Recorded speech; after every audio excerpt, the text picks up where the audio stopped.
दोस्तों, अगर पारा शिक्षकों के भविष्य की बात आती है तो कहीं न कहीं लोग ये कह देते हैं कि पारा शिक्षकों के भविष्य को सरकार ने बर्बाद कर दिया। लेकिन ये कहाँ तक सच्चाई है, आज इस वीडियो में पूरी तरह से जानेंगे। आज पारा शिक्षकों की 2001 के कार्यकाल से अब तक के कार्यकाल की तुलना आपको मैं बताऊंगा और किस परिस्थिति में पारा शिक्षकों ने अपना जीवन यापन किया है, आज इस वीडियो में आप जानेंगे। अगर भविष्य की बात की जाए तो जिस प्रकार से सरकार अगर दोषी है तो उससे कई गुना दोषी झारखंड के पारा शिक्षक भी हैं। आज इस वीडियो में स्पष्ट हो जाएगा। दोस्तों, भारत में बीजेपी की सरकार थी और झारखंड में भी बीजेपी की सरकार ही थी, जिसमें बाबूलाल मरांडी यहाँ के मुख्यमंत्री थे। सर्व शिक्षा अभियान के अंतर्गत एक योजना चलाई गई और हर गांव में विद्यालय खोलने का प्रस्ताव पारित हुआ। इसी के क्रम में 2001 से पारा शिक्षकों की बहालियां शुरू हो गई। प्रत्येक विद्यालय में शिक्षक मिलते गए और गांव-गांव में भी स्कूल खोले गए। मात्र 1000 रुपए के अल्प मानदेय से शिक्षकों ने काम करना शुरू किया। समय बीतता गया। झारखंड के चतरा जिले के हंटरगंज प्रखंड से पारा शिक्षकों के संगठन मजबूत होना शुरू हुआ। संगठन की नींव झारखंड के चतरा जिले के हंटरगंज प्रखंड से पड़ी, जिसमें पारा शिक्षकों को ऐसा महसूस हुआ कि अब हमें संगठित रहने की आवश्यकता है, क्योंकि 1000 रुपये के मानदेय से जीवन बिताना मुश्किल है। इसके बाद संगठित होकर संगठन मजबूत हुआ और वर्ष 2008 में जोरदार आंदोलन प्रारंभ हो गया और झारखंड के रांची राजधानी में पारा शिक्षकों के जमावड़ा शुरू हो गए।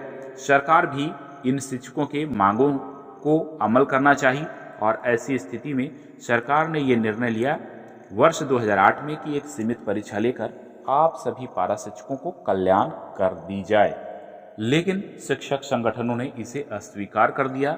उन्होंने कहा कि बिना परीक्षा के ही हमें वेतनमान चाहिए, अन्यथा हम इस नियमावली को स्वीकार नहीं करेंगे। हालांकि 2008 में बनी पारा शिक्षक नियमावली में कुछ खामियां थी। मात्र 500 रुपये की वृद्धि 3 वर्षों के लिए किया जाता था। ये खामियां उसमें भारी पड़ी थी, लेकिन एक नियमावली बन चुकी थी। सीमित दक्षता परीक्षा लेकर उन्हें तत्काल अस्थायीकरण किया जा रहा था। नियमावली में कुछ खामियां थी, उसे सुधार किया जा सकता था। जिस प्रकार आज पारा शिक्षकों की नियमावली है, उसको सुधार के लिए आंदोलनरत है। अब बात आती है कि बिना परीक्षा दिए वेतनमान की लालसा पाले शिक्षकों ने इसका विरोध किया। फिर से वो ठंडे बस्ते में चला गया। समय बीतता गया। अब बात आती है, धीरे धीरे संगठन और भी पारा शिक्षकों का सशक्त होते चला गया और उसके बाद वर्ष 2015 का समय आया, जिस समय भारत में शिक्षा का अधिकार प्रभावी हो चुका था।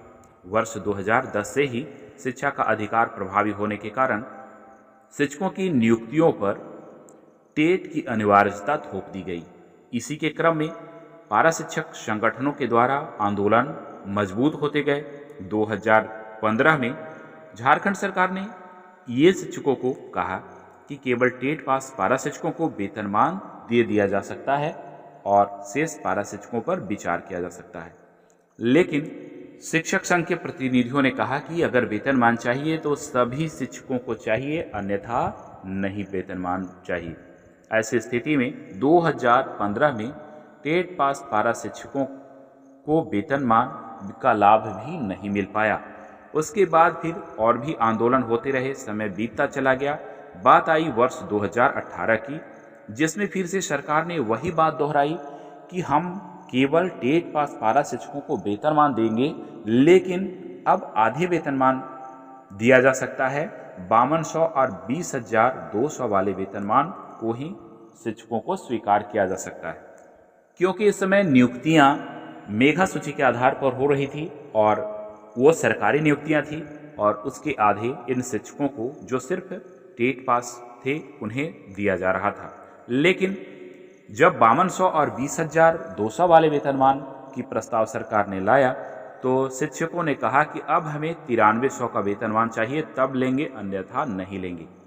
अब पुनः समय आगे बढ़ता चला गया। परिस्थितियां बदलती गई, सरकार आते गए और जाते गए और पारा शिक्षक एक राजनैतिक इतिहास के पन्नों में लिखते चले गए और पलटते चले गए। इसी के साथ पुनः 2021 में पारा शिक्षकों ने जोरदार आंदोलन किया और आंदोलन से मजबूर होकर सरकार को घुटने टेकने पर भी मजबूर कर दिया।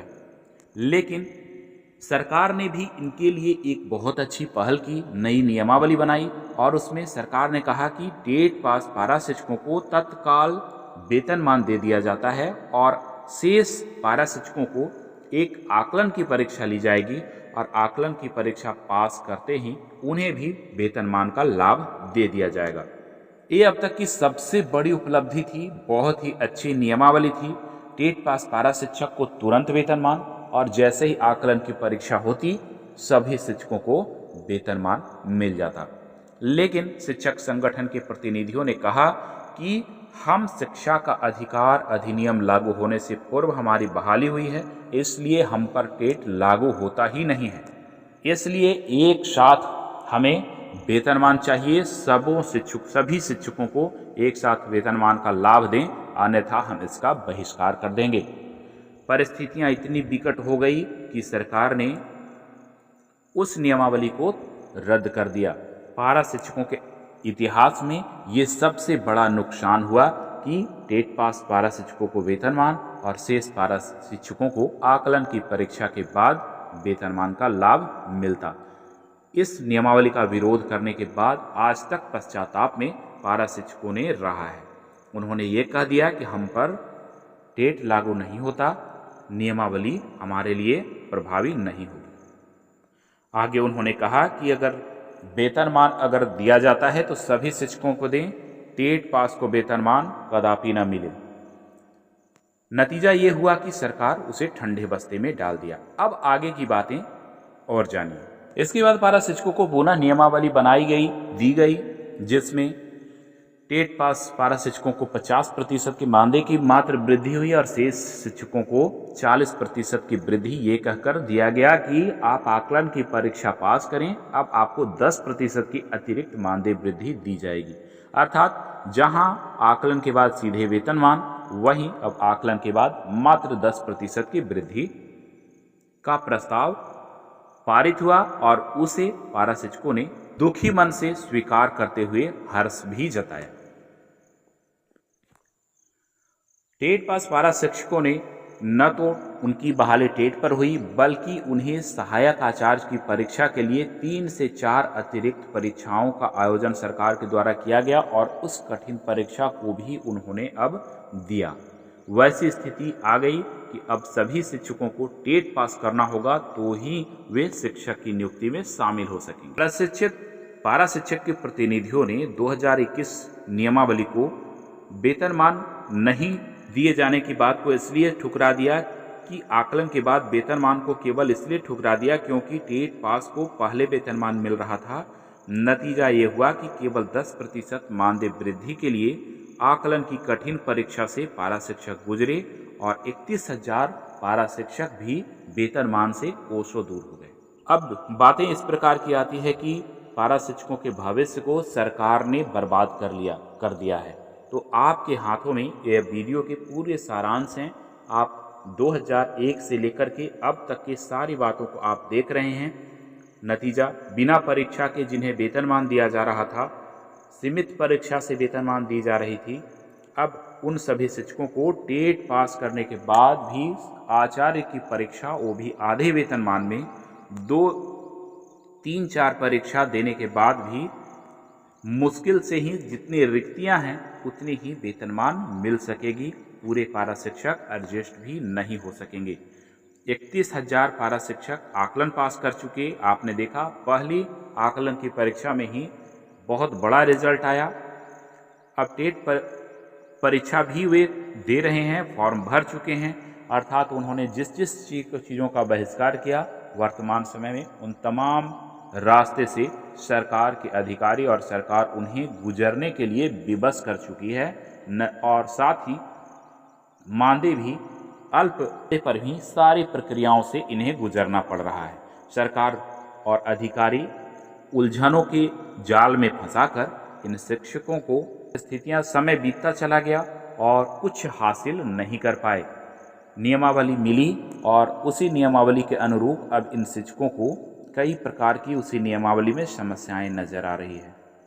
तो समय के साथ आज से लगभग 12-15 वर्ष पहले जो परीक्षाएं होती, जो परीक्षा आज हो रही है, उन तमाम परीक्षाओं में आसमान और ज़मीन का फ़र्क है। बहुत सारे शिक्षकों ने ऐसा कहा कि बिहार में बिना टेट के सभी शिक्षकों को दिया जा रहा है वेतनमान, तो हमें क्यों नहीं दिया जा रहा है। शिक्षा का अधिकार अधिनियम लागू होने से पहले हमारी बहाली हुई है, इसलिए हमें भी वेतनमान चाहिए। लेकिन सरकार आखिर क्या सोचकर इन शिक्षकों को वेतनमान नहीं दे पा रही है, इस वीडियो में पूरे सारांश के साथ आप समझ गए होंगे।